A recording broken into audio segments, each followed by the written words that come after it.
Hello, Tyson. It's great to see you again. Yeah, it's good to see you, Howie. Yeah, so we're going to yarn about something, hopefully, right? Yeah, well, we've been back and forth emails for over a year now. You flick me provocations from time to time. Most recent one is the old mate Unc there, Graber. Yeah. Passed away, and Wengrow, that Dawn of Everything book. And you flicked me a provocation about chapter 2. So I got this one beside me now, and I've just been reading the chapter to prepare for this, and I only got halfway through it, unfortunately. Oh, okay. Well, there's been like all these different things, and I feel a little self-conscious sending it to you, like I have no idea like what's just known in the academic community, in the Indigenous communications around the world community. Like I'm just sort of stumbling upon stuff. So I'm like, I'll send it to you and like no idea, like, oh yeah, obviously, I've known about this for 20 years, or, oh, this is new. Yeah. Well, look, pretty much everything in there. I don't know. You probably come across this idea of a thought-terminating cliche. Huh. No. You know what I mean? Pretty much everything in there that you might say, and most of the things that I say, most of the time, there's a thought-terminating cliche that's deployed to just shut down that conversation really quickly, and that's just, Rousseau, noble savage. You know what I mean? Yeah. Oh, it's just like they just have to say it. Right. So.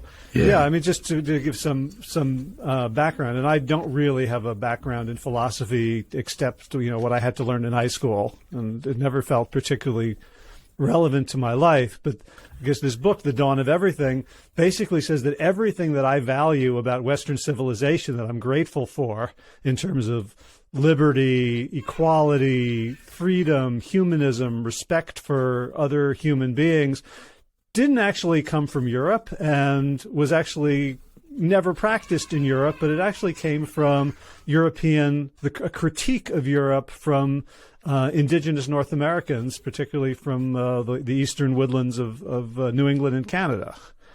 And, thinking that would just hurt a fella.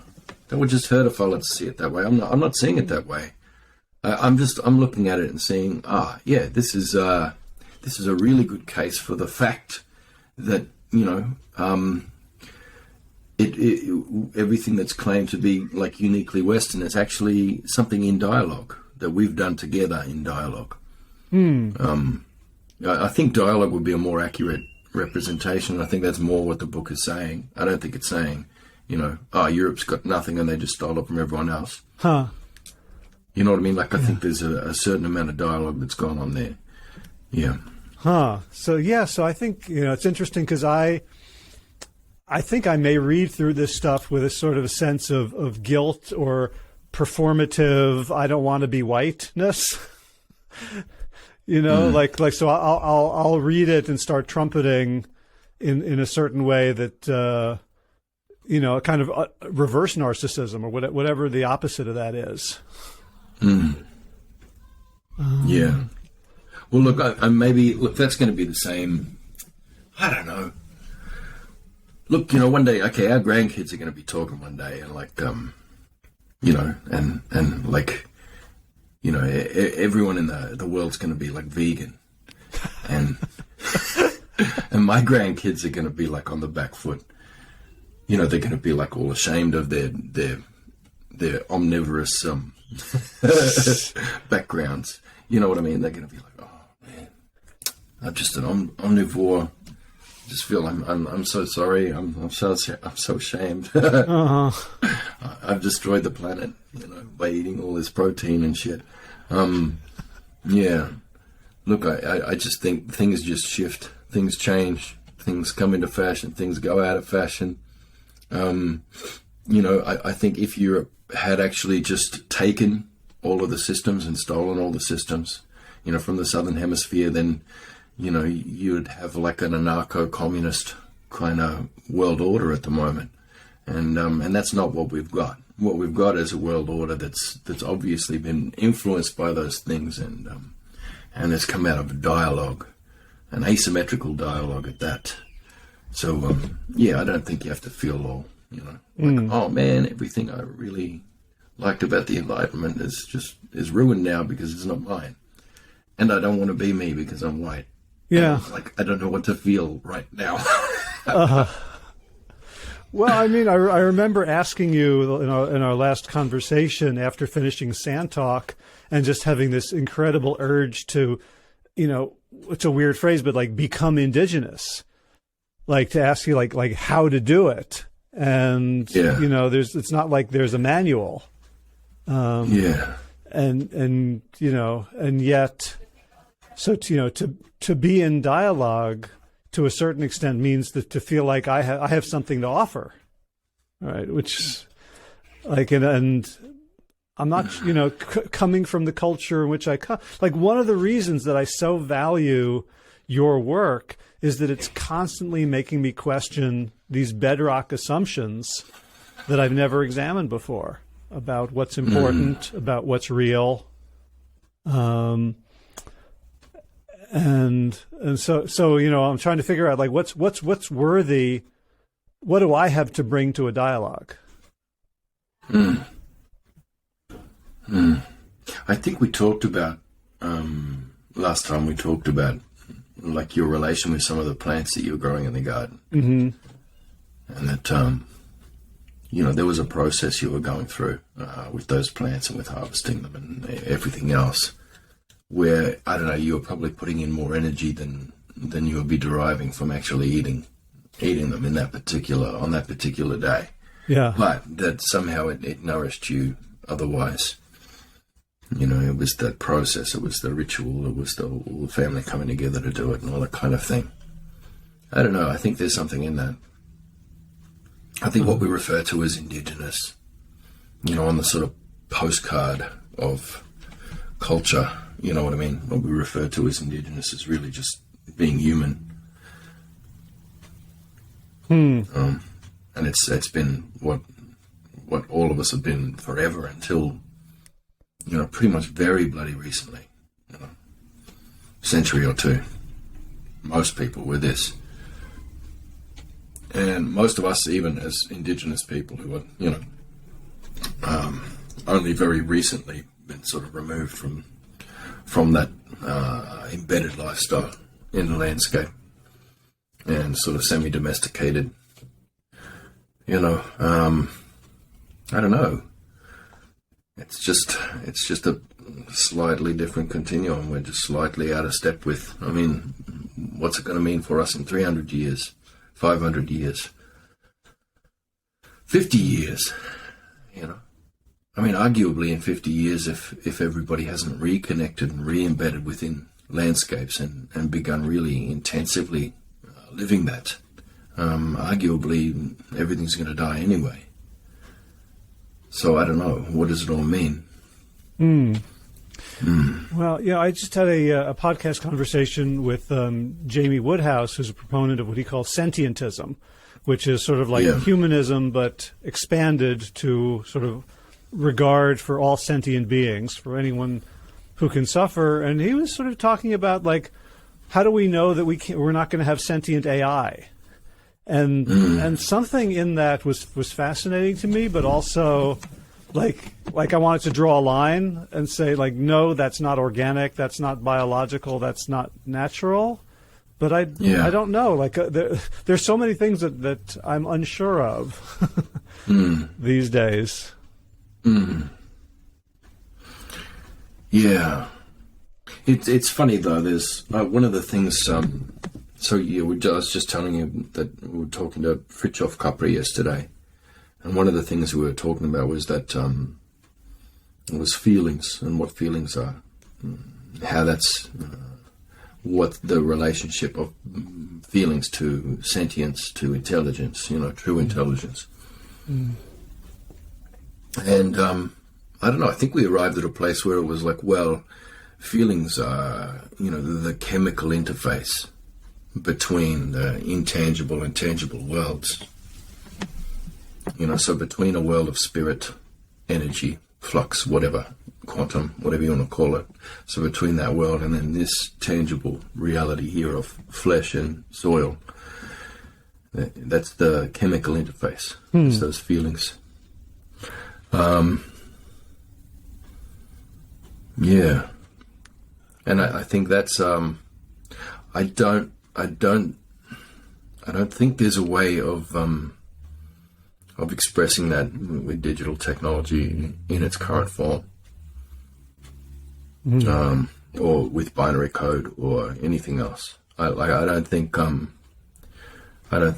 the equivalent of a chemically induced feeling and sensation in a sentient embodied entity is possible. Like that. Like I think you'd need real wetware and biotech, and you know, they'd have to be sorting out all the informatics of molecules and, you know, how to encode and program information into that. And I really strongly feel that by the time they figure out how to do that, they'll realize that that's already there and they don't need to be doing that. Yeah. That's the only way that can work. I think what they can do is a disembodied sort of consciousness, which I think a lot of the people who are leading the charge there that's what they're going for. This idea that they can upload themselves to a placeless space, a bodiless, disembodied, like godlike consciousness. You know, pinging through the cosmos for as long as we can, you know, maintain the satellites to keep the signal going. Right. Is that sort of a fear of death kind of thing that we have in these disembodied cultures? Because you talk about, in Sand Talk, you talk about like ancestor mind and sort of, you know, place mind, like someone who truly believes that and lives in that way. Do they need to upload themselves digitally? Yeah. Well, I think it's more of a loathing of biology. You know, the kind of messy, stinking fluids and grime of biology. It's that desire to be able to be sanitized, to be, to have a spick and span kind of nice, clear surface way of being. And that just doesn't exist. I think it's a terror of the biotic. Huh. Yeah. And so I guess if you're in a place and you're not in relation with that place, then the biotic certainly is hostile to you. Uh-huh. Because you're an invading pathogen there. You know, and the system will seek to, you know, will send an immune response to you, you know. The spiders will come and bite you. Uh-huh. You know? The snakes will bite you. The crocodiles will take you. The flies will sting you in your eyeballs and lay maggots in you. Actually, they won't lay maggots in you because that'd probably be good for you. But you know what I mean? Like, the place will be hostile to you if you're not in it and of it. You know, then if you're not in it and of it, then you'll be behaving like a hostile pathogen, and the system will respond appropriately, I guess. So I suppose, you know, for people, you know, if you're invading, you know, if you're coming from a completely different hemisphere or whatever, then you're entering a biotic place. I mean, especially if you're like, you know, you haven't been near the equator before. All of a sudden, there's all this warmth, and the air is full of bacteria, and it's wet and hot and swarming, and it's a petri dish of life. You must be feeling like, oh my God. You know, when I was living in the snow, you know, I couldn't smell my trousers quite so. I mean, it was like, this is my trousers that I've worn all my life. You know, and it gets washed twice a year when I have my own. When I bathe for my biannual bathe or whatever. I don't know. I guess if you're in a cold place, you can sort of be dirty and sort of be enclosed and be indoors, and so you don't smell it as bad. But I guess once you cross the equator, it's you're going to get a bit festy. I guess this brings us to the topic of the second chapter of this, The Dawn of Everything, A New History of Humanity. that you recommended to me. Yeah, David Graeber and David Wengrow. Yeah, so I've been reading through that, and it's, yeah, because straight away I start thinking about all our old stories, you know, that I hear through our oral histories about, you know, first impressions and all that kind of thing. Yeah. Yeah, and I mean, the lesson I'm getting, I'm about into like chapter 8 or 9 now, and I think, you know, what I'm getting is like every story that I've heard about human history is ultimately political. Mm-hmm. Right, like, and the trouble is that they haven't been overt. Like I wasn't aware of it. Like I didn't know why Jared Diamond's story has you know become gospel, or now more recently, you know, Yuval Noah Harari, Sapiens. Like why he's the favorite of Silicon Valley. I just thought, well, you know, it's clever, it's interesting. He's done a lot of research. He's a great writer. He's a compelling speaker. And now with this book, it's pro-liberalism. It upholds the age of reason. Yeah, yeah, and seeing like this idea, like humans could be anything we want to be. Like it really is our choice. And if we're living in societies that aren't serving us, it's not, you know, based on some sort of historical Nietzschean determinism of, you know, thesis and antithesis leading to synthesis. It's like people made a bunch of choices. But we feel disempowered because we think that we can't undo them because it's just, you know, the march of history. Mm. Mm-hmm. Like, but you know, I got sorry, just when you were talking about the thesis and synthesis, antithesis, and it was like, it just reminded me. Recently, I got slapped by a mentor pretty hard for what he called my what did he call it? My crude Marxist interpretation of Hegel. Yeah. Which I don't know. He was looking at it a different way, and he threw back one of my own quotes at me to say it's closer to that. And so when I said, he quoted me on when I said freedom loves a good dungeon. So he saw the dialectic more that way. What does that mean? Yeah. Well, what does it mean? Yeah, well, it's more that paradox. It's more that you know, something existing also produces its opposite, and that, you know, and that's the totality of the thing. That it's more of a dyad than a separation, than a binary. You know. Oh. Anyway, that's getting a bit esoteric there. Sorry, man. You just distracted me. So I'm sure I'll dream about it tonight. But no, like it. But I guess that's the same thing. Look, because we keep dancing around the same idea of, like, you know, this idea that there's these opposite things, that there's this indigenous and non-indigenous. There's these two different kinds of people, and there frickin' isn't. You know, there's not like dogs and undogs. You know? There's just frickin' dogs, and you know, whatever kind, like wherever you're from, if you're a dog, then we're gonna sniff each other's butt.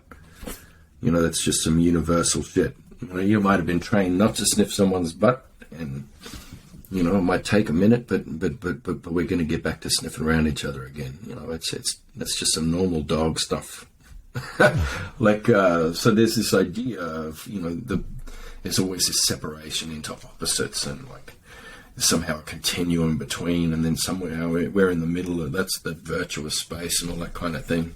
And I guess that's kind of where I was thinking from at the start, where I was talking about, well, it was more of a dialogical thing. Uh-huh. You know, the Enlightenment and Age of Reason and everything, you know, it's not like it was stolen from Native Americans. I think it's more of it was dialogue. Although I did say it was asymmetrical dialogue. So it certainly wasn't this balanced thing of these two opposites coming together and creating a third culture space that was just better than either and all that kind of bullshit, because I don't really believe in that. You know, it's more complex and less complicated than that. You know, it's like that idea, freedom loves a good dungeon. You know, as soon as you create the idea of freedom, you create the idea of a dungeon. You didn't have a dungeon before that, and you didn't need the word freedom. Like, there's no word for freedom or free or anything that describes any act that is, you know, free of oppression in any of our Indigenous languages. It's because you don't have the opposite of that. You don't have unfree, so there's no reason for the existence of free. You just are. You know what I mean? So I guess, in creating something, you're also creating its opposite. So, you know, when, you know, our creation story, ancestors, our creation events, you know, the creation of fresh water necessitated the creation of salt water, you know. You don't create high ground without also creating low ground, you know. These things are always two sides of the one coin and part of a unity, you know, a unity with two faces, you know. And that's kind of how all these things go. Yeah, so that reminds me of sort of reading Alan Watts on sort of Taoism, that, you know, in Western civilization, we're always trying to get rid of the South Pole of the magnet. Right? That you know, I think you go back to your idea of like this sort of purity.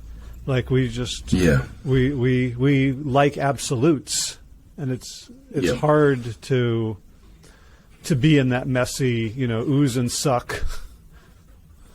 Yeah. Well, it does make a good argument, that chapter too. And I mean, you're talking about that kind of Asia and that dialogue with, you know, with the East there. And I don't know, it does make a pretty compelling argument there of, you know, well, you know, maybe it is a coincidence, but it just so happens that you know, just after Europe encountered China and started, and all these works and writings and dialogues came out where people were reporting about Chinese administration, you know, and governance. It just so happened that just after that, European governance shifted towards the same model.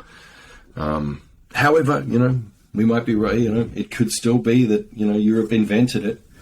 They invented it and just sort of sat on it for 1,000 years, and they just happened to implement it, you know, just after they got back from China. You know, it could be that it was invented by Europe. You know. Anyway, but more than likely, it was just borrowed from China. And you know what? I don't necessarily think that's a huge gift. Like, I think that's the worst part. That's the worst part of this system, this liberalism, this global culture, is some of the stuff they took from China. That I don't think that you know, how to make a centralized bureaucracy work is a great freaking gift to the world, do you? Yeah. Well, yeah, I'm not a fan. You know, the chapter I'm on now talks about like evidence for these ancient cities, you know, 4,000-6,000 years old, that had, you know, large agglomerations of people, but no state, no tax collectors, you know, no police. So kind of giving the lie to this idea that the city, you know, the human beings can't aggregate together without these scaffoldings to keep us, you know, under somebody's thumb. Yeah. And I just love all these tech fixes for that problem. It's like, because everybody hates the middleman, everybody hates the hierarchy, and it's like, well, you know, we'll have some tech fixes here, we'll create a decentralized central administration. It'll still be a central administration, and we'll behave like that exactly the same way, and eliminate the need for trust and everything else, but it'll be distributed. Yeah. So you're talking about like blockchain? Yeah, and all everything that comes out of that culture, that community, the hopes around that, even, you know, holochain and all these things. You know, but more than that, I'd say that's not just a tech fix. That's something that people have been trying to figure out for ages with, you know, co-ops and things like this. They've been trying to figure out how you can do, a hierarchical, industrialized, centrally administered sort of system. How can you do that, but distributed? Mm-hmm. But it's just like, well, how about you just don't do it? Yeah. Well, I mean, one of the elements of what I want to call the Indigenous critique, borrowing from Graeber and Wengrow, in which I include, you as sort of my first serious intellectual, dialogue partner in that critique, but then also reading, Robin Wall Kimmerer's Braiding Sweetgrass. So she's a American botanist from the Native American tradition. And then way out of my pay grade. Good if you could get her on, you'd be thrilled. You made it. Yeah, I'm working on it. But also, but just what I'm getting from that conversation, it's really about a different fundamental understanding of what it could mean to be human. Like that what my culture what the culture that I grew up in tells me about being human, there's kind of no way to win. It's, you talked about, civilization as a self-terminating algorithm. It's like, being a success, being wealthy, being any way in which I'm atomized ultimately leads to my demise. And what I love about Sand Talk, about like really becoming immersed in Old Man Juba's explanation of how we're part of a community. It just felt like, there's ways to win at that game. Yeah,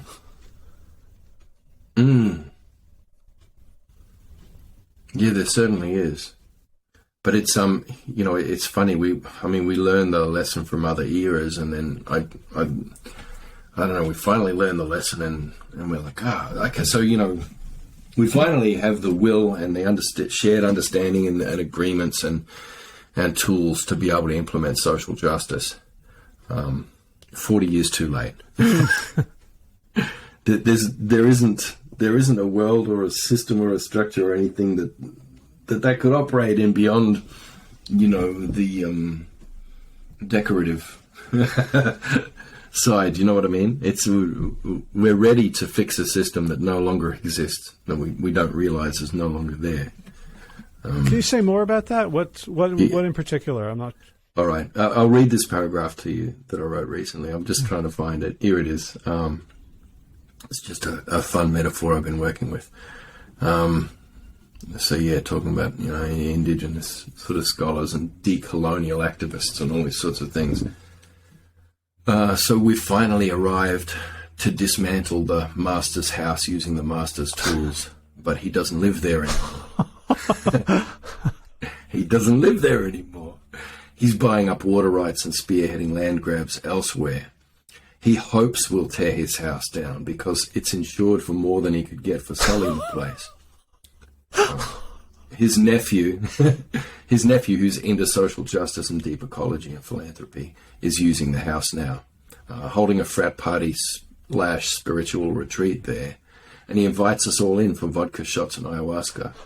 Nah, these new masters have no home, no country. They are super wealthy refugees from the great nations they have gutted and rendered irrelevant, building leaky life rafts from decentralized autonomous organizations, making a crossing to digital realms without Westphalian boundaries in a bid to keep all their shit while the world floods and boils. Anyway, that's where I came to with that. Holy shit, that's poetry.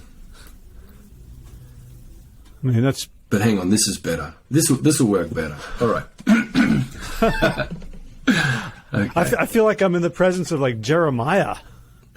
Like, yeah. No, let's get away from that level and let's just get back to my kids playing in the garden. All right. So a few sentences here.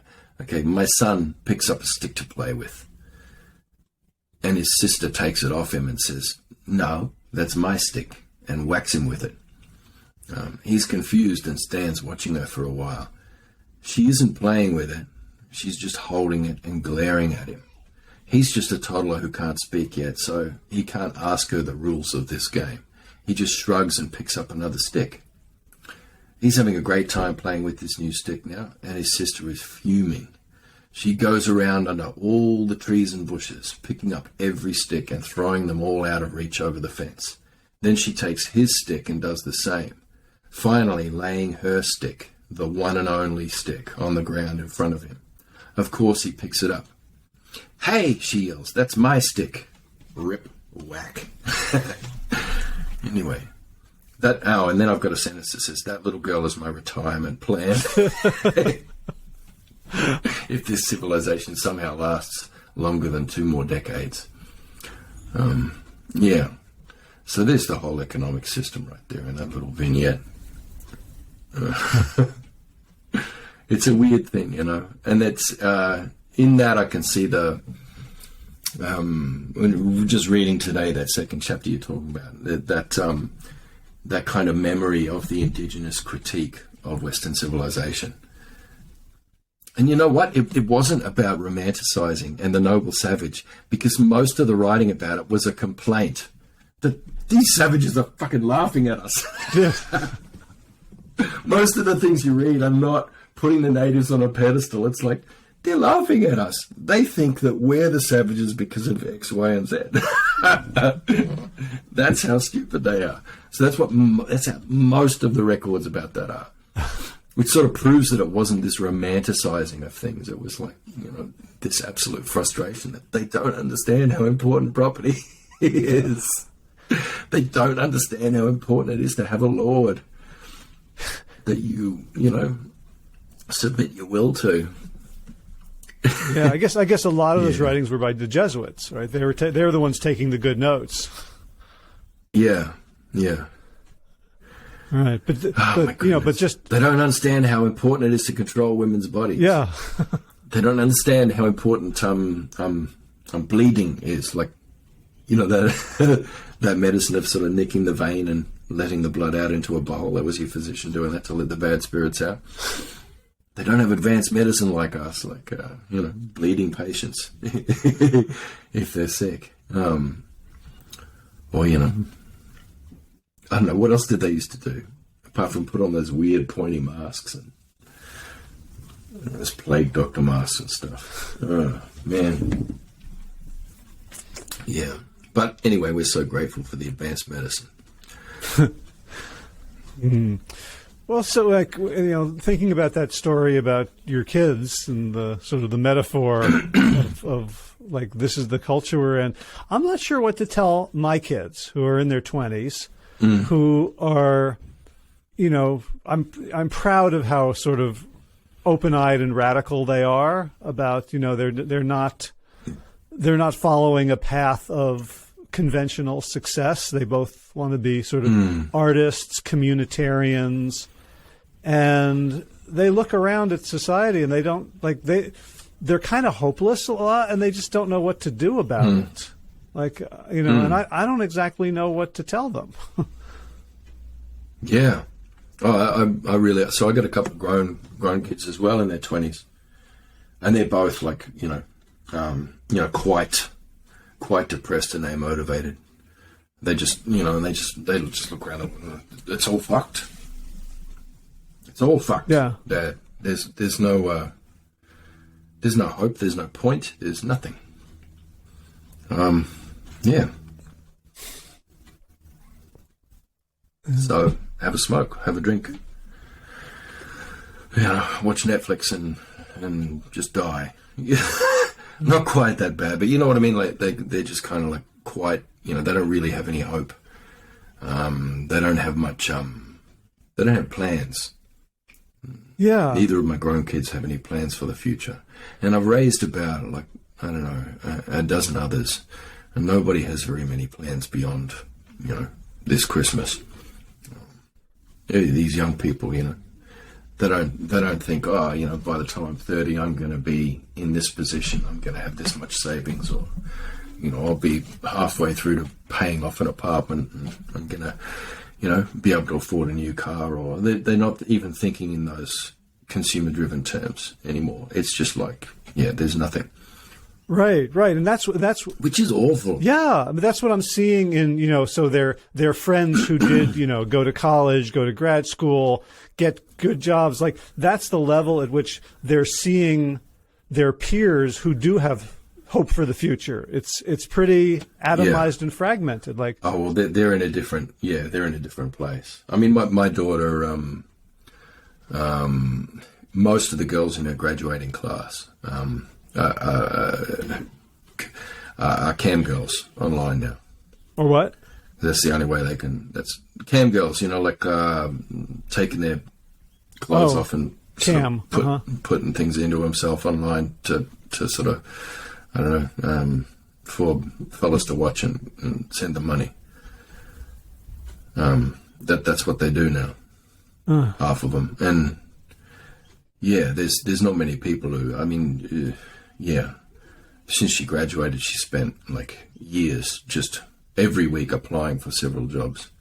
And, it's just recently this year she finally got a job, just a part-time casual job in a chemist warehouse, sort of stacking shelves and things like that. It's pretty freaking grim. And my boy's still struggling too. I mean, they're both doing some classes at uni and things like that. But yeah. So I know we can't tell them much, but what like I don't know what I would tell them if I thought they would listen. Like I do feel, I don't know if it's hopefulness, but I feel like agency. Like there's things I can do. Like maybe So I grew up a union kid. My father was a labor organizer. And looking back, like that was my religion. So we had songs, we had prophets, we had, texts, and the main hymn was Solidarity Forever, which was, written like in 1910 by one of the Wobblies, a guy who was, killed in a labor dispute. And the last line, one of the last lines in the last stanza is, "We can bring to birth a new world from the ashes of the old." And like that line gives me hope because I'm seeing the world burning around us, but I don't know how to justify it except to say that it helps me sleep at night, or how to share any of that optimism, which I do kind of feel. Yeah. Well, I just try to spread enthusiasm for the 1,000-year cleanup. And it's going to be fun, and it's going to be exciting, and there's going to be a lot of agency in that, and quite a bit of liberation, and in being able to just set all these other motivations and bloody whips and things that are driving us and that hamster wheel, set it all aside and be able to just focus on the cleanup and do it for 1,000 years until everything's sorted out. It's just I think it's something to look forward to, and something exciting. But it's different. You're talking to young people, these Gen Z, and beyond. They don't have much to look forward to, and they don't go for the same inducements. So I mean, so both my grown kids, they're doing a little bit of university here and there when they could be bothered, but they're kind of like, or when they've got time, because they're just trying to survive the rest of the time. It's like, we'll just get the bloody paper in. And it's like they don't feel motivated to get a HD or like a high grade or anything. It's like they don't have those inducements. They don't feel those inducements. They don't, if they got a top grade 100%, they would feel nothing about that. They would feel no different to get a top grade than if they just passed. Because that belongs to another world. That belongs to a world that's dead. That belongs to a world where, that kind of institutional capital, that objectified, the capital that you would get from the grades, so converting your knowledge capital into that kind of institutional capital that would give you a piece of paper or a score that would have some exchange value in the real world, that would give you some kind of advantage, that would allow you to access real capital. You know what I mean? Yeah. That world doesn't exist anymore. It just doesn't exist. It's like the amount, like how hard they try or how hard they work or how lucky they are or anything else is going to have very little bearing statistically on how well they do in their life. I mean, you'll find a handful of people to put up as case studies and go, oh, but what about this one? He worked his way up from nothing and now he's a billionaire. You're like, fucking great. Awesome. But, statistically, they're not going to get there. 99.999% of them, it doesn't matter what kind of effort they put in, the outcome is going to be the same for them. So they have no inducement. So, it's how do you then get them interested in, well, instead, how about, ignore that then and just build up your relational capital instead. You know what I mean? Build up your relationships, with place and people and everything else. And and they kind of go for that a bit more. It sounds like your kids are there too, because they're into being artists and in community and being active and all that kind of thing. Yeah, I mean, my daughter, is a real community builder wherever she goes, and she's been in Portland, Oregon, and the community she built was around her work. She was working at a pizza shop, and she, left under very difficult circumstances. From my perspective, hearing her story, management were a bunch of assholes. Yeah. And now and so she set fire to a few police cars there in Portland, and she's just trying to keep her own took over. She's trying to keep her own car from getting smashed up on a weekly basis. Yeah, it turns out that I'm just teasing. Well, no, I mean, like she's not a fan of the police, but she's also not a fan of no police. It turns out. Yeah. But like she built her community yeah. around this job where she spent most of her time. She's no longer there.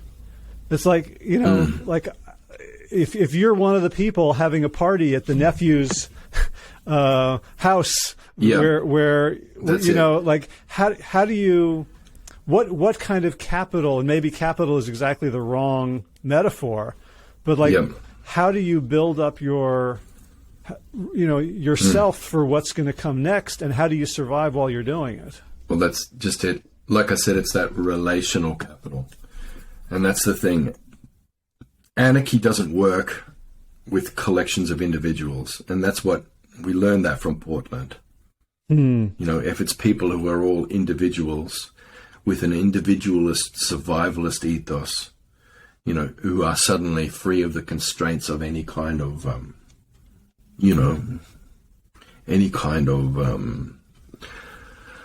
framework, for how to, be in relation with everybody and do minimal fucking damage to the place.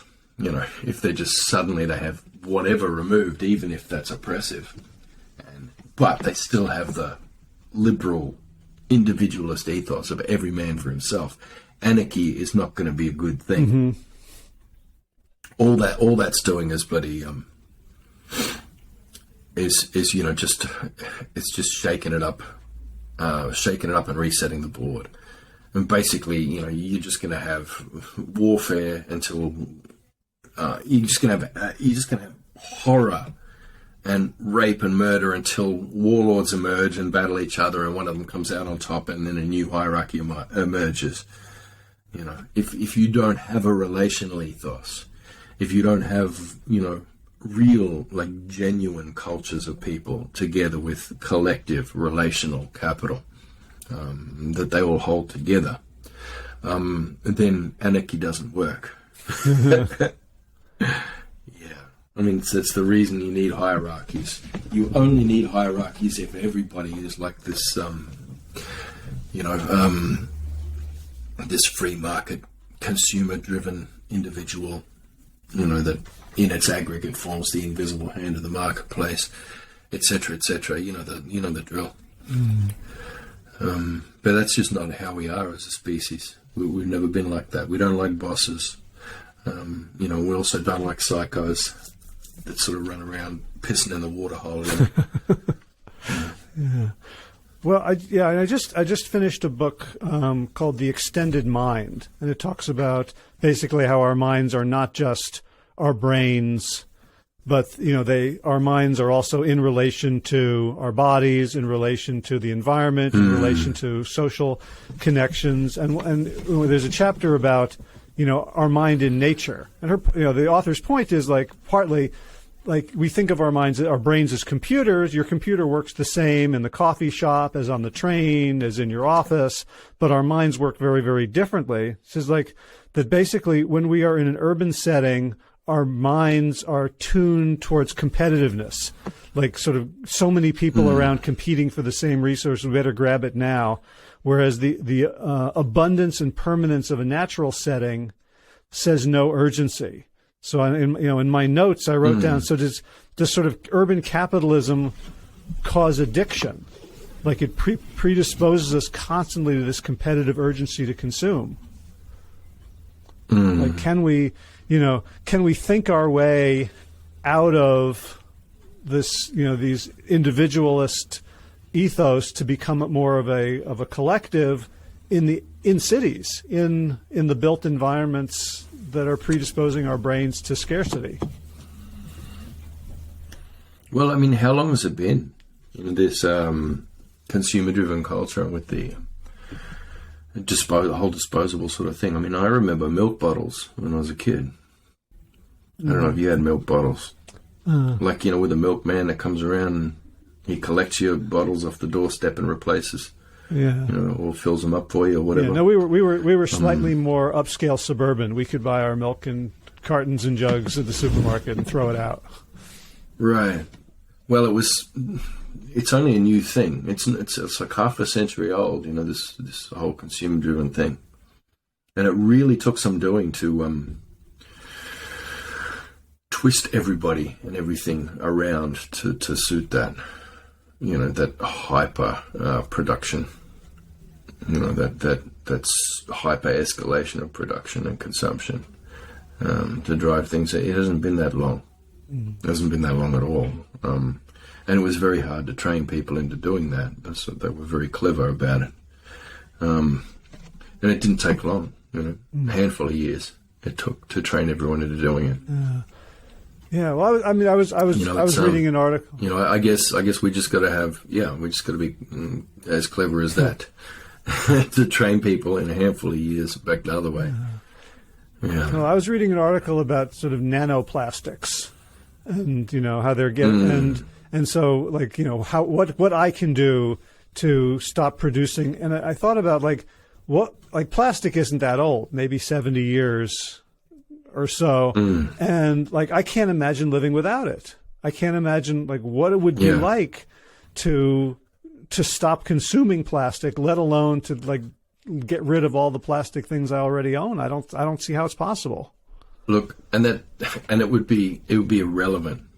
If you got okay, you doing that, getting rid of all your plastics and eliminating plastic from your life. Of course that would have no impact. But then you're the man was walking on the beach and he saw all the fucking starfish washed up on the beach, and he throws one back, and it's why would you bother doing that? And it doesn't even matter. It says, well, it mattered to that one. And it's oh my God, that's what we've got to do. And every drop in the ocean, blah, de, blah, de, blah. All right, let's say everybody did that. Let's say everybody got rid of all the plastic stuff out of their life, out of the thing. The fact is that most of those nanoplastics you're talking about, that they're not coming from us. Most of it's coming from textile manufacture.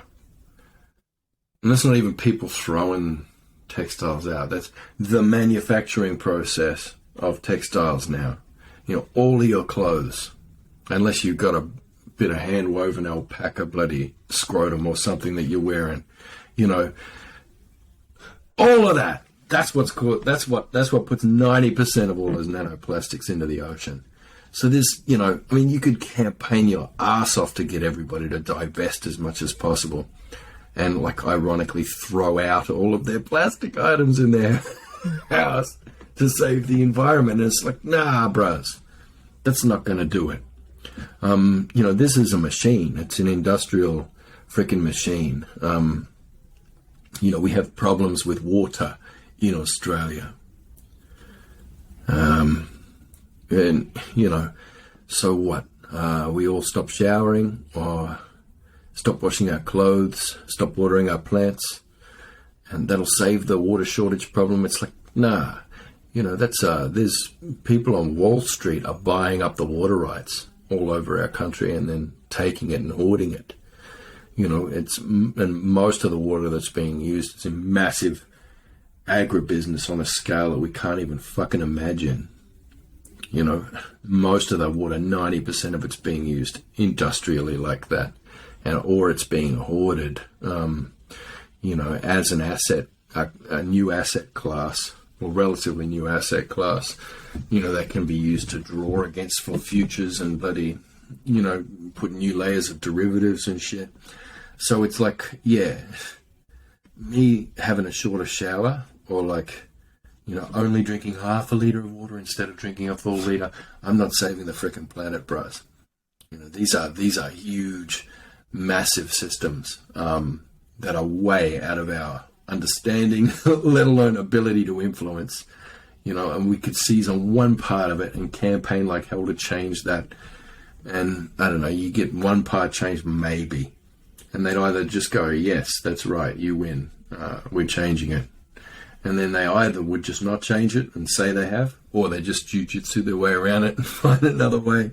Look, it's I can understand why my kids are like, yeah, no, fuck this. You know, this is useless. It's hopeless. I have no plans for the future, no hope for the future. It's just whatever will ease my way through the misery of today, I'm going to do that. I can see why they're there, the poor little buggers. And it's hard for me, knowing what I know as a father, to try and like, you know, disingenuously bloody and try and make them feel enthusiastic about their future, you know.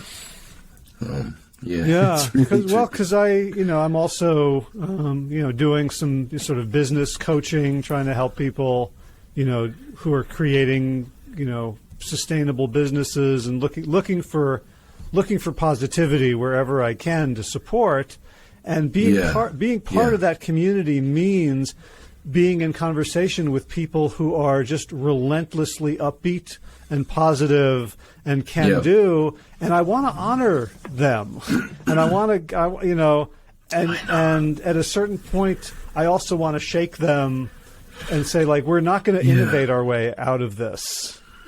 Yeah, so, I mean, it seems virtuous, you know. It's like, and you feel guilty for not, you know, and it's infectious too. Like, I want to join in.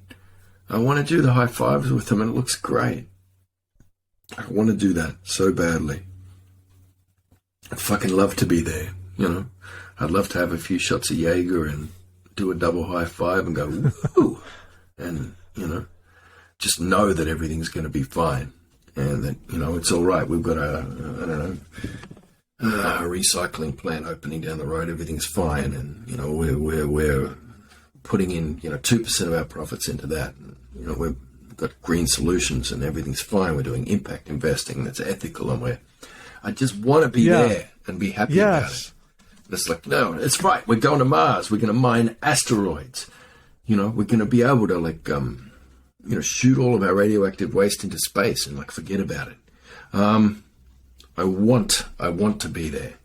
That would be freaking awesome. It would be a nice life. It would be a nice life. And I could probably ignore everything that's happening to most of the people on the planet for a couple of decades if I could just find a way to insert myself into that diminishing little bubble of privileged people there. It'd be freaking great. I'd fucking love to do that. It'd be awesome. It'd be even better if I could get my kids into that. It's like, I know if I could just let my kids have a couple of decades of ease and fun and happiness, that'd be awesome. But, you know, they'd have to come out the other end of that and, you know, back into the real world when that bubble pops. And, you know, it's probably better that they're in there now and facing it. Mm-hmm. Maybe depression is what everybody needs to feel for a bit.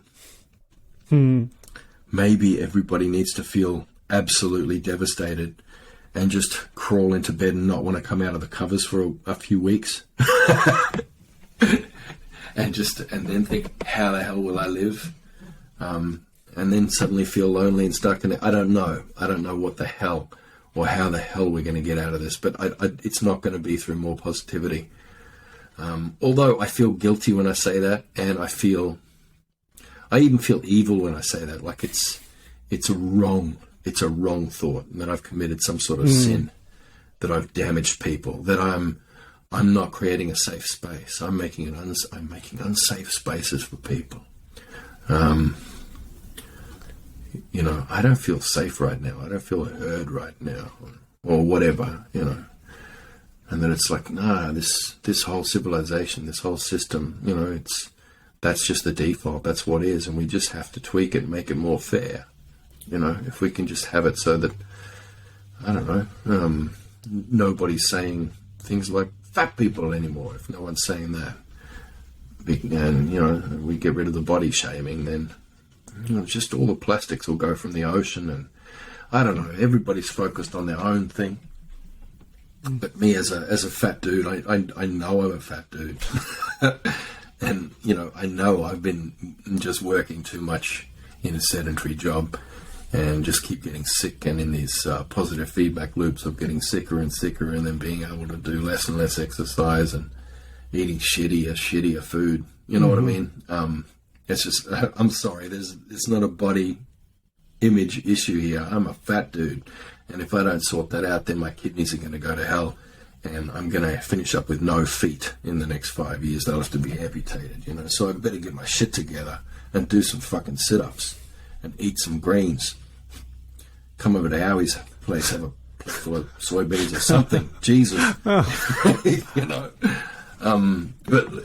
I don't know. You don't, I could just be positive. This metaphor is going somewhere, by the way. I could have a positive body image and just say, no, my love handles are beautiful. My massive expanding belly is a beautiful thing. And, I should be proud of my body. And I feel really happy about that. And, it's not, it's not that I can't tie my shoelaces anymore. It's, it's, I don't know. I can't think of a positive spin. I'm not sure how people get a positive spin on that. On how every time I don't know, just making a bed leaves me completely exhausted and sweating and panting. I can't think of a positive spin on that. But anyway, I'd love to just have a positive body image instead of going, nah, Tyson, you're a fat prick. Sort it out, bruss. Sort it out or die. You're going to die if you keep getting around with all this fat. You're a man. That doesn't work for you. Biologically, XY, that's not going to work for you. You're going to have a fucking heart attack. You're going to have a micro stroke. You're going to lose your feet when your kidneys go necrotic in the next couple of weeks. So get your shit together, bros. You kind of need that wake up, But I don't know. We make all these bubbles, these safe spaces. And when I say we, it's like, I'm not even in there.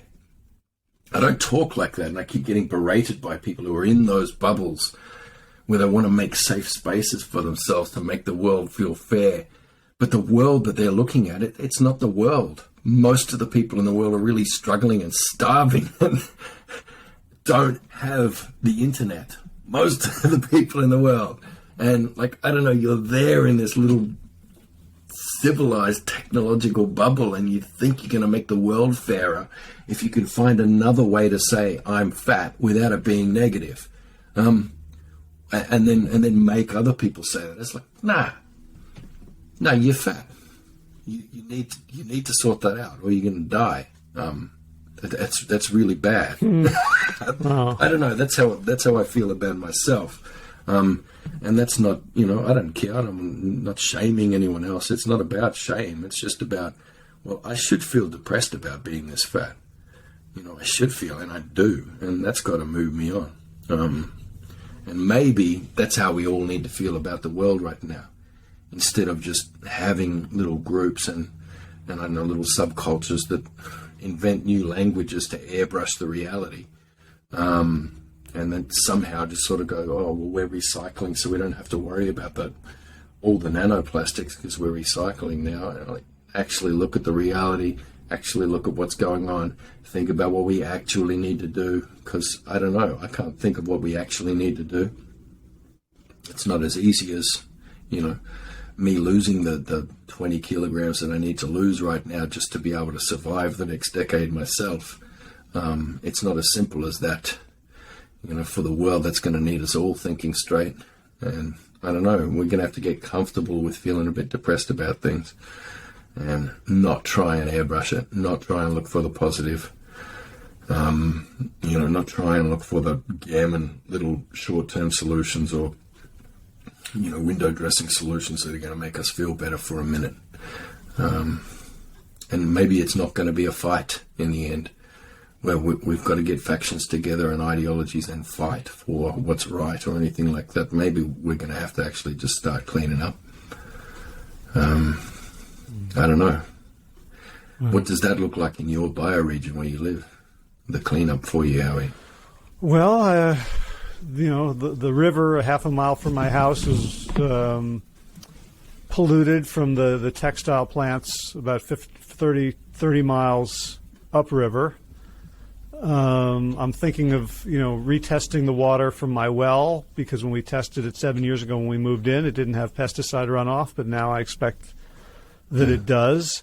When we started gardening, we didn't know what fire ants were. Now they've colonized the garden, and if I don't wear, knee-high boots with my pants tucked into the boots and the socks, I come back with burning.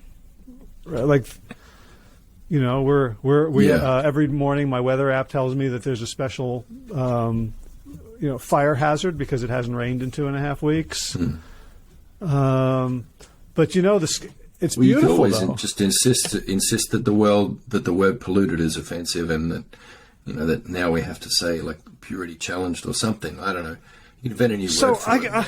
That'd probably clean the water up for you, wouldn't it? I wasn't going to say this, but yesterday I saw a tweet from the Canadian Broadcasting Company about an article about offensive language and things we should stop saying. And it really disturbed me. And some of the words that we're not supposed to say anymore include tone deaf, and we should replace it with musically disinclined, and brainstorm, because that could be hurtful to people with who are neurodiverse and have brain injuries.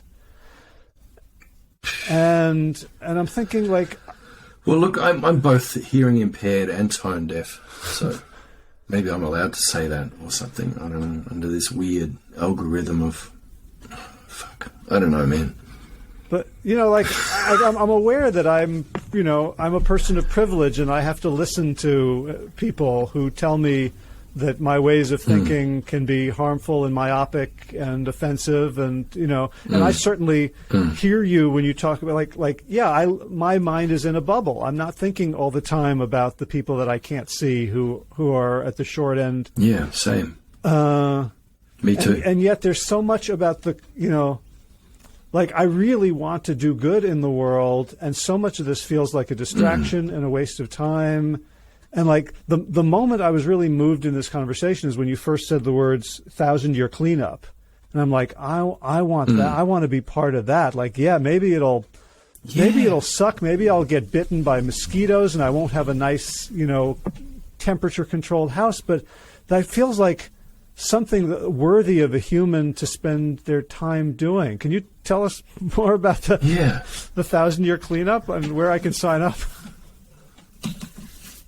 Yeah, well, I don't know. I just think it's just a nice idea, and it'll be great. It'll be great right up until when somebody does 1000yearcleanup.com or fucking 1000-year cleanup LTD or whatever. You know what I mean? As soon or a hashtag, if that ever becomes a hashtag, it'll be fucked straight away. But just what if it just got to be, a feeling for an idea, for a thing. That because it's funny because it's the time frame that I keep getting when I talk to Indigenous people from all around the world. When I talk to any people, Indigenous or what you call non-Indigenous, but people who are connected to their place locally, who are connected to, other places that they're networked out to.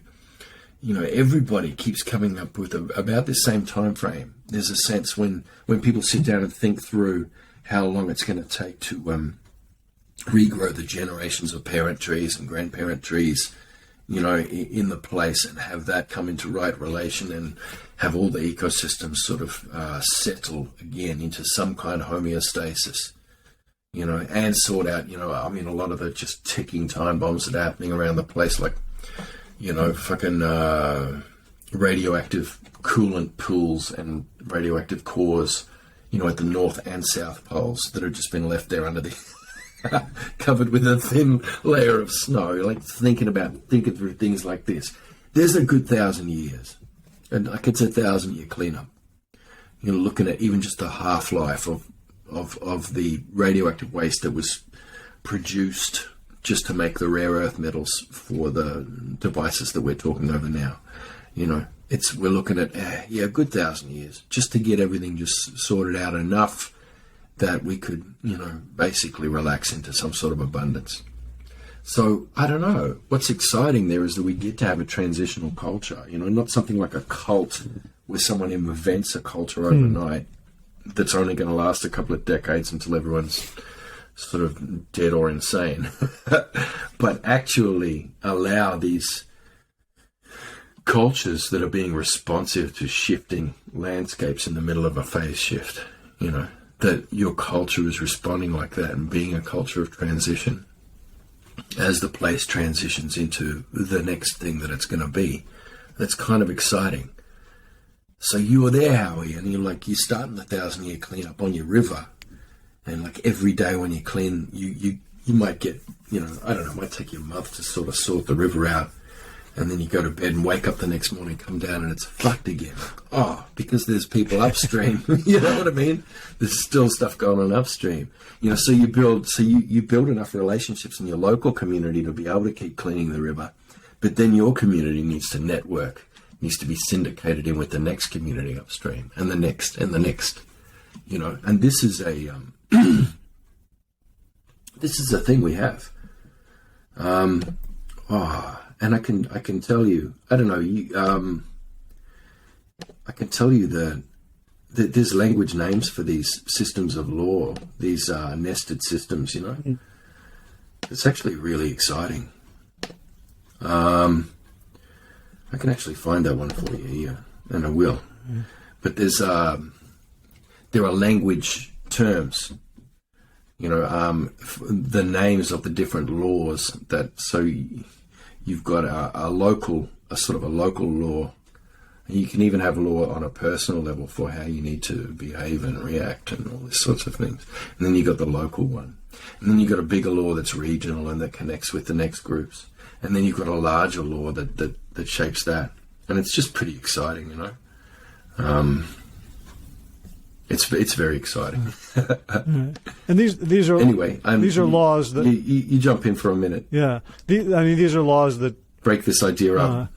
These are laws that don't necessarily exist in our sort of Western jurisprudence, right? They're sort of baked into our humanity that we need to reactivate. That's it. Well, it's kind of both. There's some stuff that just really lives in the land, and then there's some stuff that is going to have to be different because the land is changing. So there's some stuff that's law that that was existing before when this mountain was here, and that mountain's not frickin' there anymore. The whole world watched recently the birth of a new mountain, with that really big volcanic eruption. But here, check this out. So Annie and Paulina, okay, and so she's in Western Australia there, and she's telling me about, and it just triggered me because you're talking about your river. So her river is the Martuwarra River, and so she's got, for her local mob clan, group, their tribe, in their language, there's like an energetic moral system that comes from that landscape and from that particular locality along the river. And that's Lian. And then, but as you go along the river to the other languages that are all along that river, there's a law that connects them all together. Now it's interesting because Lian, at your personal level, no one's your boss. You follow that and feel your way through it as appropriate, into that moral system. But it's the same for each of the tribes. Each tribe has its own true sovereignty. But they're also coming under this bigger regional law called Walungari. So you got the Walungari law, that's the law of all the peoples and all the languages and tribes all along that river. But then that connects further afield from what's known as like sunrise country to sunset country. Sunrise dreaming to sunset dreaming. And you saw that in Sand Talk, Juma talking about sunrise sunset dreaming. And that's that bigger continental system that's known as Wunan law. So it scales. So you've got this system of Lian at the local level, but then that's comes out and is syndicated out into a kind of cooperative of cooperatives, out into Walungari law, and they all care for that river, together. But in that kind of anarcho-syndicalist way, And then that river, and that region, then that's networked out. And then this is how it scales. It just keeps going out, fractally, nested, So that scales out to Wunan law. And then that one, that scales out to like a 2,000-year-old law that goes overseas as well. And so there's a big song line that goes under the ocean and along there from that woman that came across from Asia, way back. So there's a dreaming for that. And so there's a bigger law for how you interact with people from New Guinea, Indonesia, Asia, Polynesia, everything else. And all that's all tied up with the big how to make the ocean go in canoes and all that sort of thing. So there are these systems, like they're there, and these are the things that we can rebuild together, because you might have lost the original words for that in your place. You might not have access to those, or they might be gone. But what is there still is that pattern. And that's like a governance that you can build. That's a governance you can build, and you build it from the ground up, just by starting your business of caring for that river, and like building that. I said before, relational capital. That's your wealth there. That's your hoarding. That's what you hoard is relationships. That's how you prep. You store relationships, not tins of beans and bullets. You build that relational capital. You do things for people and you build up relational credit too, if you like. But then you keep leveraging that outwards and outwards so that your community is then networked in with the communities upstream. And eventually, you'll work your way right up to the source of that river, and you'll have a nice big network of a nice regional understanding that you have together, a network of law that'll keep that river healthy. And so then suddenly your governance is part of the landscape, and that law is not written anywhere. You didn't have to click yes or sign electronic signature anywhere. No one had to pass that in through a bill. And no doubt that that world will continue doing what it does. But in the meantime, Howie and all the people along his river, they've just figured out how they're going to live, and they're doing that together. Yeah, and I don't have to become exceptional in order to do it. Yeah. You don't get, thousands of people together to sign a petition to change a law that will affect, one vector for pollution in your river and your groundwater. You know what I mean? That's all people have been doing for 40 years. For 40 years, that's been the response. of most people who understand what's going on and don't want the world to be poisonous and like air and like water. Everybody does the right thing and does the peaceful protest and does the action and has the law changed and has the policy changed and blah de blah de blah. Still it keeps escalating. It's like, well, no, that's obviously not the way you got to go. And being grassroots radical, it's different from, just gathering poor people together to try and, I don't know, leverage those numbers to try and get a bill changed or whatever. It's like, nah, that's not it. And, it's not eat the rich either. It's just, how you're going to build up your relational capital and then keep syndicating that in this fractally nested, scalable way, out and out, until you can take care of your whole river. Right. And then start to connect that one up with all the other rivers. It's just like, I don't know. That's one artery in a body, Yeah, I'm also hearing echoes of the Greek myth of Antaeus, who had, the son of Mother Earth, who could not be defeated as long as his feet were on the ground. Like my strength comes from my relationship to the land that I'm in and on. You're planted. Your feet are planted. You plant yourself. Now I know what my podcast means. It's been 8 years. I'm quite serious. I never thought. I never thought about that. I was thinking. I always assumed that was part of your martial arts practice, and it was like a. Yeah. It was supposed to be a pun. It was about meaning. sort of eating plants, but also planting yourself against the mainstream. I never really thought about the deep. I just saw all these levels of, yes, it was eating plants, so like planting, in terms of, getting planted, in terms of eating shitloads of cellulose, and that it was also about planting yourself in place and understanding your region and becoming, re-embedding yourself in nature.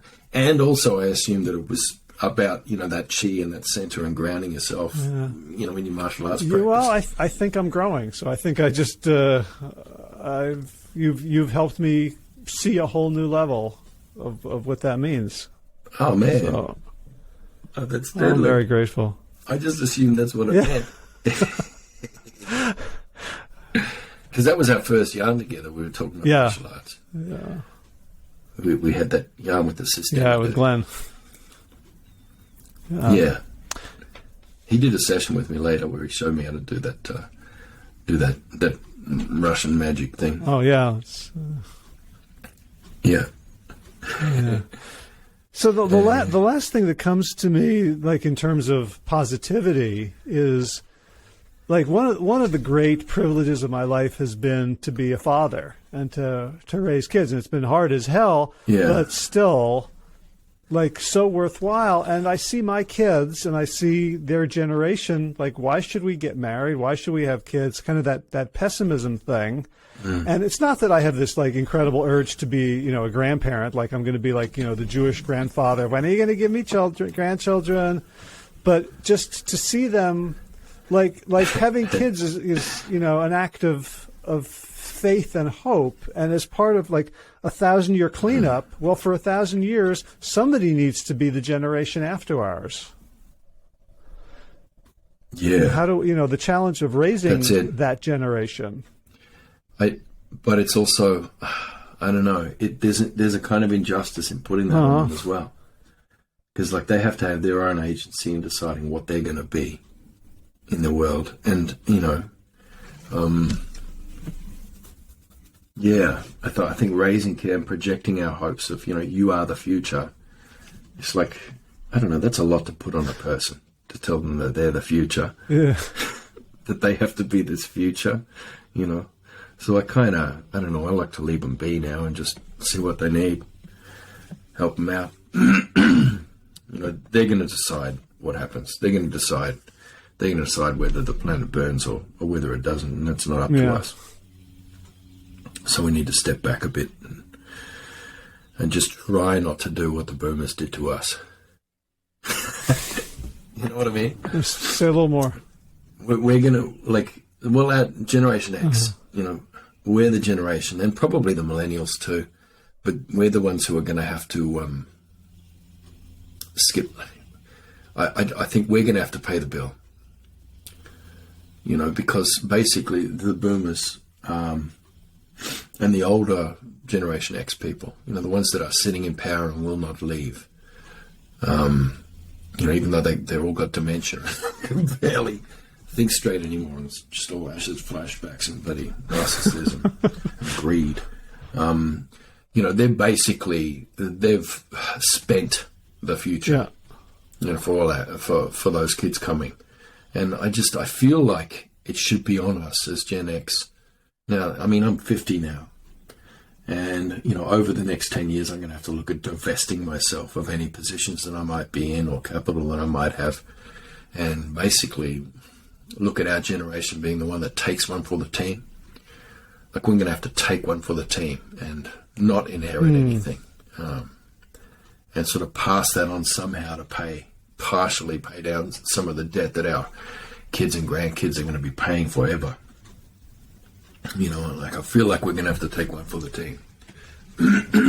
And nobody from Gen X in positions of power or as presidents or anything like that, like, we'll let that pass us over.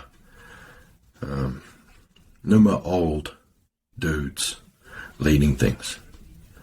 Let them young people come up, step up, and do what they want to do with it. If they want to wreck the joint, then that's fine too. That's up to them. But I don't know. I don't feel like we should be controlling them or telling them what they should be doing, or putting it all on them. Like, it's up to you.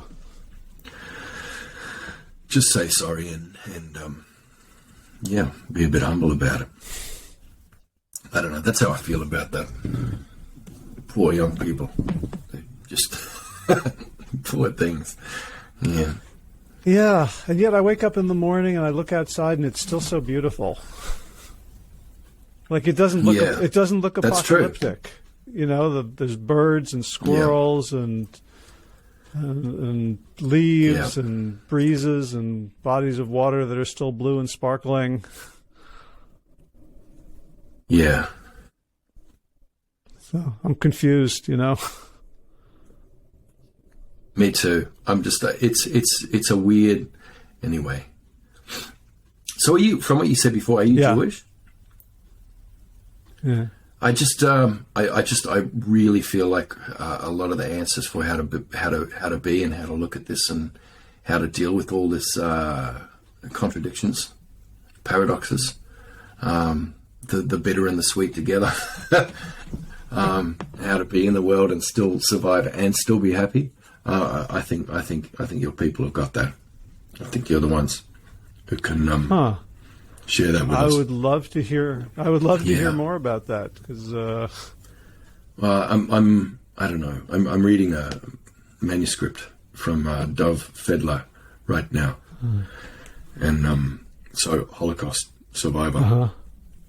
He's a cartoonist, you know, and his book starts with I don't know. So it's you know, it's a cartoon of a guy sort of standing with a big smile at the gates of, you know, a death camp. And it's just a speech bubble coming out saying, "Stop me if you've heard this one." Wow. Man. And, you know, anyway, they sent me this manuscript because they want me to endorse it. And I'm a few paragraphs in, and I read a few paragraphs and cry, and then try to think about how the hell is this fella having this attitude? How is he keeping it together? This old man, and he's still laughing, even though the tattoo is still on his arm, and he wakes up every morning and he's still there. He says his name is dead. They took his name when they put that number on him. Fuck. And he's living with that awareness, that complete erasure of his identity and who he is. His name is dead. He wakes up in the morning dead. And laughing and just doing amazing things and having amazing thoughts. You know, it's kind of, you know, the survivors of this, whatever's coming in this next decade, those of us, that's the quality we're going to need. We're going to need whatever that wisdom is right there that can do that. And that's what we're going to need. It's funny because there's, you know, when I look at the religion I grew up with, which, you know, again is suburban and very sanitized, and, you know, through a period of several hundred years of trying to appear okay to Christians who, in that asymmetric relationship, you know, so now we have, you know, orderly services and organ music and the whole rigmarole. We still, like, the Jewish tradition still has all these hints of a land-based practice from, you know, just the rituals that my generation or my parents' generation just found distasteful. Like, it was so sort of Roman Catholic and ritualistic and non-intellectual. But even the migratory sort of Bedouin kind of feel that's in a lot of the foundational kind of senses, where there's just hints of that still coming through, you know. You know, even that is place-based, and a lot of people don't get that. They think there's this myth of the wandering, you know, person. Like what people feel about the Roma, like people have described Australian Aboriginal people forever. We've been described that way, as these sort of shiftless nomads just sort of moving across the landscape, you know, eating everything in one place until it's wrecked and then moving on to the next. It's just not how we do. You know, we migrate cyclically and seasonally around our estates, and I feel like you know, every sense that I get from that kind of almost Bedouin-like, you know, transitional culture happening, coming out of climate change from thousands of years ago with your ancestors. Wow. You know, that there was a transitional culture that came out of that, and there was a placefulness in the migratory sort of cultures that I'm getting a sense of, and that, you know, some rabbis, when you hear them talk, they sort of talk that up a bit, you know, and that there is this sort of sense of place and homeland, but then also being in your place, that there's this diasporic way of, like, you know, you take on the cultures and the customs of the place where you are because that's respectful of your place, but then your language, your culture, your belief, your way of life comes into that place as well. And I just think there's such a continuity there,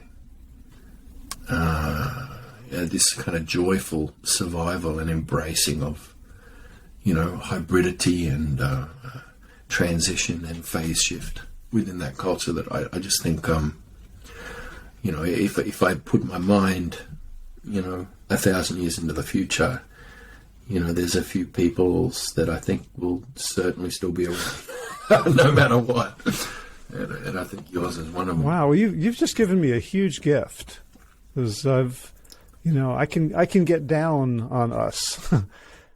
You know, and certainly when I look at the geopolitics of the Middle East, and, you know, like, to help me see that there is a tradition that has something to say about this sort of pivotal, dangerous moment in our existence. That's quite a gift.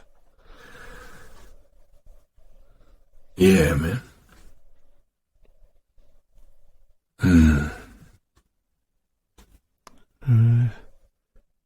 Well, you know, that homeland there, Israel, you know, even thousands of years ago, that wasn't where your culture came out from. You know, your culture is still the same as it was, like, or, you know, still has the same pattern as it had, you know, pre-Israel as well. And, you know, arguably, the permutations, like, you look at that diaspora everywhere, it's different everywhere, from Ethiopia to bloody New York to, you know, the expressions there that come out are different everywhere. Like, they have that same pattern, foundational pattern, but the expressions are responsive to place. And arguably, you know, what happens in Israel is responding appropriately. It's being responsive to place. Boy, to a place that it's just like that. That's what that place is like. They're being like their place. Well, I'm also, but also responding then to pressures from, you know, North America and, you know, other different, you know, of course you understand the geopolitical stuff going on as well. There are a lot of things going on. But I'm also, like, hearing your words about sort of the energetic moral system and the Wallangari And I think there is something like that between sort of the syndicalist Jewish communities all over the world. Like there's a way in which if I know that there's a Jewish community in Lisbon or Athens or Calcutta, that I can go there and feel supported. Yeah. Well, there really is. I said, when they first asked me to do this manuscript I was just telling you about, I said, there's no way I have time for that. Like, I just don't have time. It has to be a no. That was my first response. But then I'm reading down, and and she invokes this. She mentions this tikkun olam. Yeah, tikkun olam, that concept, and that's something that I was inducted into 10 years ago. And it's something that keeps popping up, in the Jewish community when I'm involved with, different people. It does keep popping it up. And it's something that I was inducted into and worked with people for a while. And it's like, oh, shit. Because that's part of my, what you call, what we mentioned before. It's part of that, I guess, that Walungari or even the Wunan law, that, you know what I mean? Mm-hmm. That bigger law.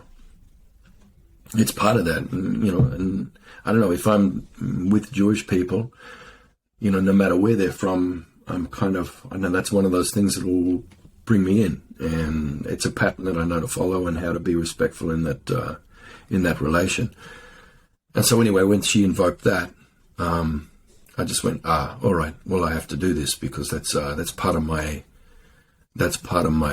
obligation, my relational obligation to that body of law that those people were kind enough to bring me into. You know what I mean? So for me, it's the imperative of that tikkun olam as what I think of as law for myself, as a pattern of law. And the other thing that's just, it's like, well, if somebody invokes that or calls on that, that's like, well, I have to answer. I'm going to have to find the time. So I'm trying to read this frickin' manuscript now. But the problem is I can't get through half a page without crying, and I can't see the frickin' screen anymore. So it's taken me forever. But that's it. I just feel like you have that structure. You have that syndicated thing going on. And yes, it's dysfunctional in some places because, it's in flux and because some places are dysfunctional.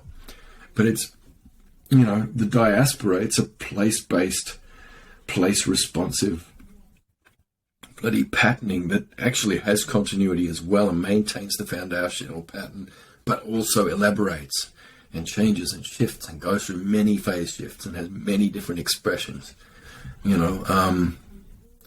And still retains, law that connects everyone together.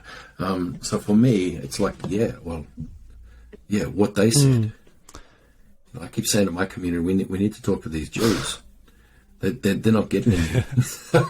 Like in Australia, they're not getting, big handouts from the government or anything. Like our communities keep fighting for inclusion and for funding for language programs and for funding for our own schools and for funding for this and that, and law that sort of states that, our stuff has to be taught in the schools and all this kind of stuff. The Jewish community doesn't do that. The Jewish kids finish school and then they just quietly go to their real school afterwards. And they're learning a couple of different languages there. And they're memorizing massive amounts of stuff, and they're learning their law, and they're learning everything else. They're going to an actual school, and the government isn't funding that. Their community is funding that. They're just quietly getting on with that. Nobody knows that it's happening. They go to temple. Where did that money come from? It come from the community. The community did that, and they quietly did that together. They didn't have to fight anyone for it or campaign for it or anything. There's no struggle there. It's just, they're just together, doing that together. It's like, it keeps ticking all my boxes, and I keep thinking, man, we need to talk to these Jews. Yeah. Pretty damn successful culture to survive all of guess that. you're... And no wonder half the world wants to kill you. It's just jealousy. Like, I'm jealous. Well, I mean, just when you say that, like, it almost never occurs to me that I was born 20 years after the end of the Holocaust. My mother is a refugee from Austria. She was, escaped at the age of 14 on a train to a boat to England and she was like the oldest person on the train. And like her world collapsed. Like I have almost no relatives. Like, my parents are only children. I have a sister, but basically like no cousins. And their world is gone. Yeah. The world that she knew, the world she grew up in, of this upper middle class, Viennese, highly cultured Jewish community, Gustav Mahler and Sigmund Freud. Like it was all gone. And yet she raised me 20 years later with like joy and hope. Yeah. And like, I don't think I ever really appreciated whatever the fuck happened or she did to be like, and she was mad till the day, like her whole life, she was distrustful of people and she had a lot of, but still she raised me like I went to plays and played baseball and did stuff and had like as close to a normal childhood as you can have, which is like a huge, like, fuck you to the world that tried to kill her. We haven't had this conversation before, have we? I'm just getting this huge deja vu, like this has happened before. Yeah, but look, bros, it's I don't know. You have community though, and that's just it. That's what makes it anti-fragile, is that you can lose your entire family, and then find yourself suddenly spat up on the shores of Ethiopia. And there will be a freaking table waiting for you. You know what I mean? Wow. You could go to Ethiopia and find family there. It's it's a pretty freaking successful, anti-fragile, bloody, very resilient, very adaptive, and the key is diverse too. It's not like just one sect and everybody has to follow exactly that. It's very diverse. It's pretty much ticks all the boxes for complexity, for pretty much everything. I just reckon there's a lot to learn. Wow. Now I have to go back to Jewish history through the lens of Sand Talk.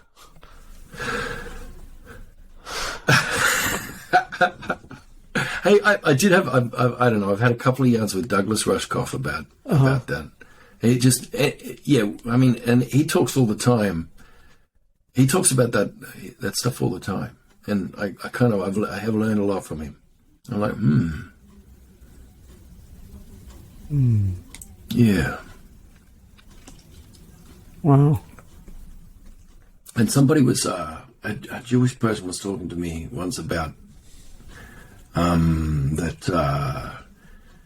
talking about this, this idea of he maketh me to lay down in green pastures kind of thing. That sort of prayer. That was kind of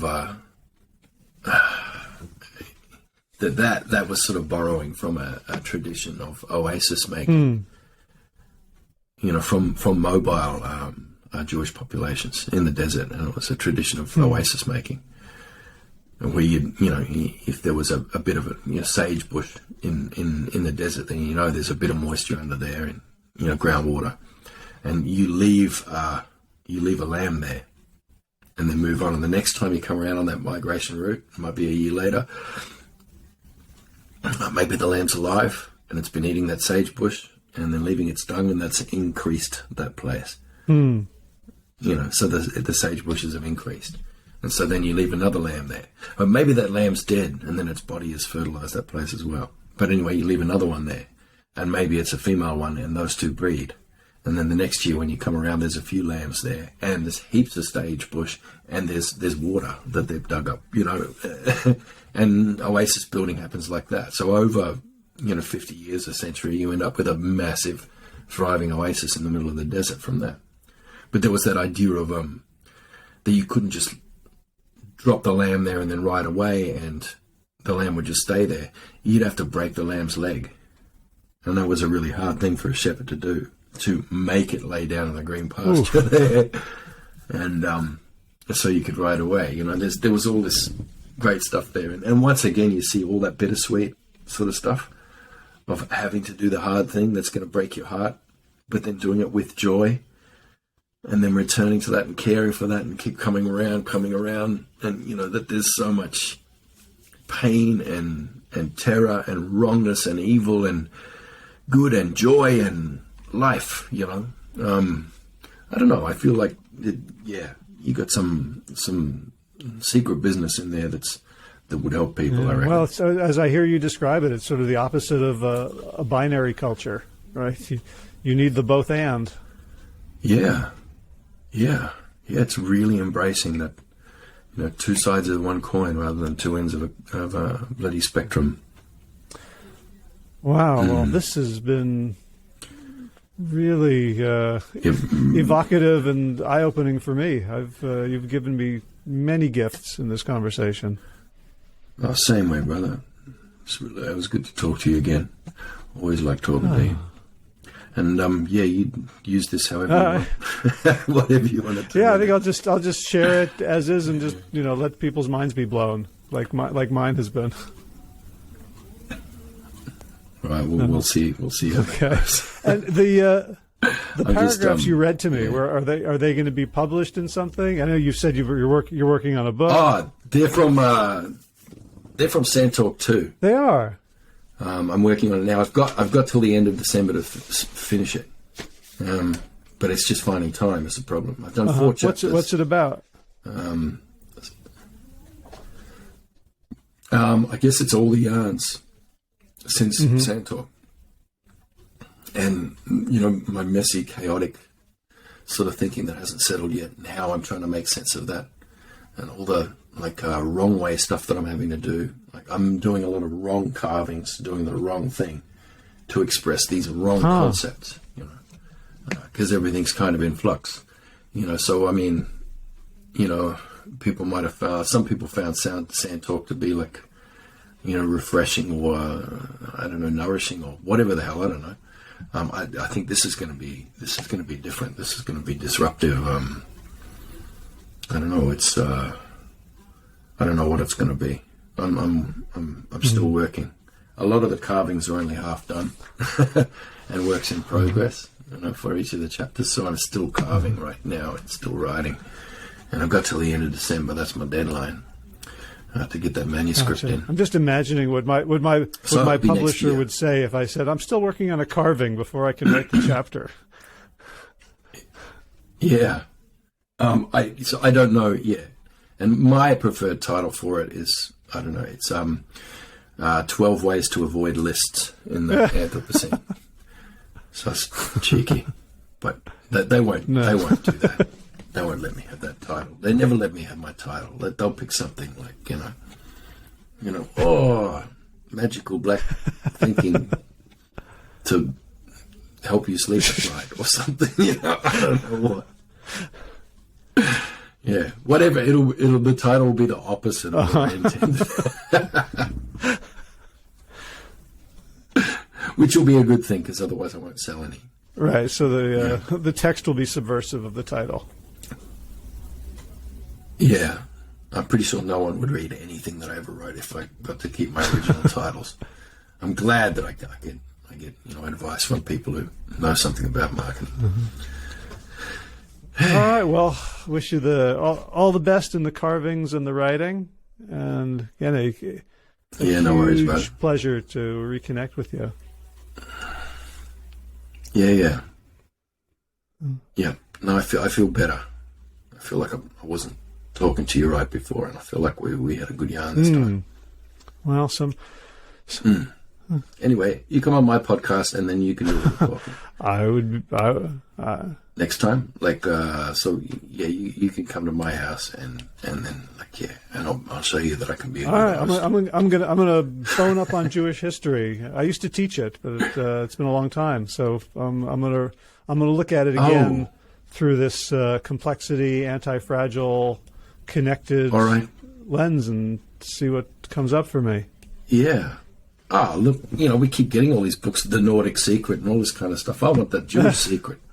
So, you study up, and when you reckon you got some some clear patterns. Do you know a book? Do you know a book called The Jew and the Lotus? Oh no, that sounds good. awesome. It was based on a bunch of conversations between like the Dalai Lama and the Buddhist spiritual community, and sort of some old school mystical rabbis. And the idea was the Dalai Lama at some point said, like, we got to learn about how to live in diaspora because we got kicked out of Tibet. Yeah. And in the meantime, you had all these Nice. Jews, like Ram Dass, who left after, after World War II, kind of left Judaism and rediscovered spirituality through Buddhism or through Hinduism, through Taoism. And it was sort of the book was about the coming together, the convocation of these different communities to see, like, what can we learn from each other and what can we learn about ourselves? Well, I was just going to say they shouldn't be asking the Jews that the Tibetans should be asking the indigenous people that they genocided and kicked out from there to make Tibet in the first place. So, it's probably inappropriate they're talking to Jews. But then I thought about it and thought, no, it's probably appropriate they talk to Jews too. Yeah, we've been on both sides. We've been on all sides of everything. Canaanites and all that sort of thing. It's like, it's like how to be, indigenous and a colonist at the same time, and then get kicked out and then have to figure out what the hell and how the hell. Yeah, it's like we're living out John Rawls' theory of justice. Like, we get to play all the roles. Yeah. We've got every perspective covered from pretty much every culture and every language on the planet. So, probably worth a listen. Anyway, you let me know when you get it all worked out, and then we'll fix the world together. I can't wait for my kids to hear this, and so I don't know what they'll think of it, but they recognize. Well, you can write the book. Your next book is Scroll Talk: How Jewish Thinking Can Save the World, and off we go. Sounds good. I'll have to come up. I'll have to invent vegan parchment.